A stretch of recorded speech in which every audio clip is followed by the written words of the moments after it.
Assalamualaikum warahmatullahi wabarakatuh. Kisah Nabi Syed, Nabi kedua setelah Adam alaihissalam, dapat menjadi cerita yang menginspirasi bagi umat muslim. Nabi Syed adalah seorang putra Nabi Adam alaihissalam dan Hawa yang meneruskan wasilah kenabian di muka bumi setelah ayahnya. Bisa dibilang Nabi Syed adalah Nabi kedua setelah Adam alaihissalam. Nabi Syed termasuk guru Nabi Idris alaihissalam yang pertama kali mengajarkan baca tulis, ilmu falak, menjinakkan kuda dan lain-lain.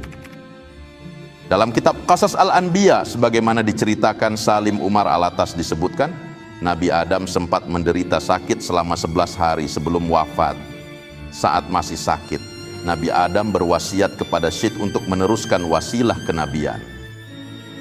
Nabi Adam juga sempat mengingatkan Nabi Syed untuk menjaga kerahasiaan mandat tersebut agar tidak sampai diketahui oleh putranya yang pendengki, yaitu Qabil.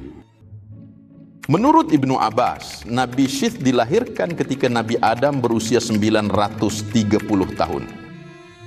Nabi Syed terpilih menjadi keturunan Adam yang menjadi nabi karena memiliki kelebihannya di segi kecerdasan, keimanan, ketakwaan, dan kepatuhan dibandingkan dengan semua anaknya saat itu. Nama Nabi Syed memang tidak disebutkan dalam Al-Quran dan tidak termasuk dari 25 nabi yang wajib diimani. Namun kisahnya dari sejumlah riwayat tentu memiliki banyak hikmah yang dapat dipetik.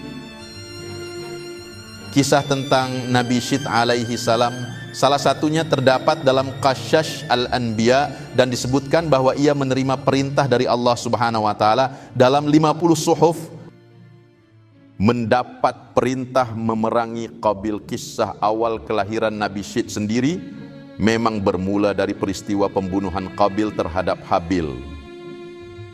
Qabil bisa disebut sebagai awal mula angkara murka di muka bumi setelah Nabi Adam diturunkan ke dunia. Setelah Adam mengetahui Habil terbunuh, selama setahun dia tidak tertawa dan tidak bergaul dengan Hawa.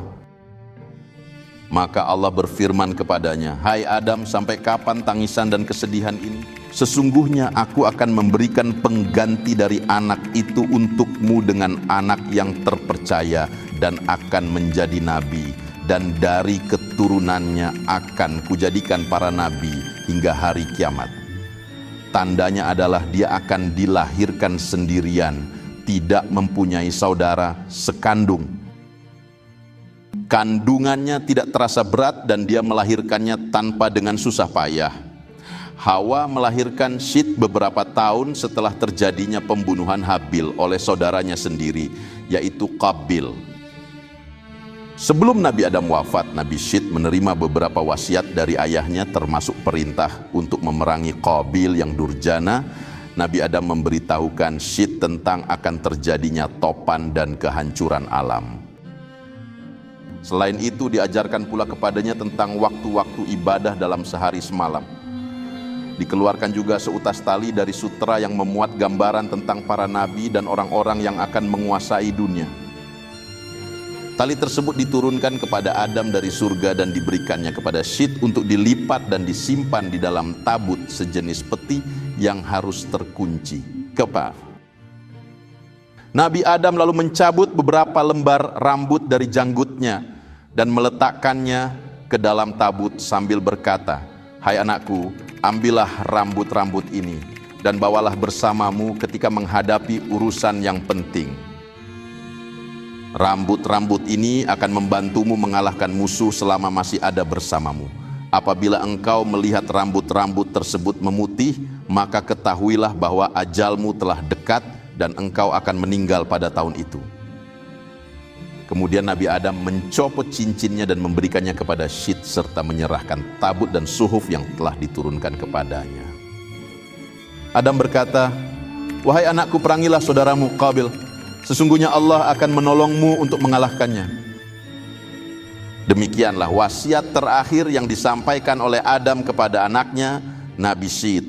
Hal itu kemudian berujung pada peperangan pertama di muka bumi setelah Nabi Adam diturunkan ke dunia. Dalam peperangan tersebut Qabil kalah dan akhirnya menjadi tawanan. Kedua tangan Qabil dibelenggu ke atas pundak dan ia ditahan di tempat yang sangat panas hingga meninggal. Wallahu a'lam.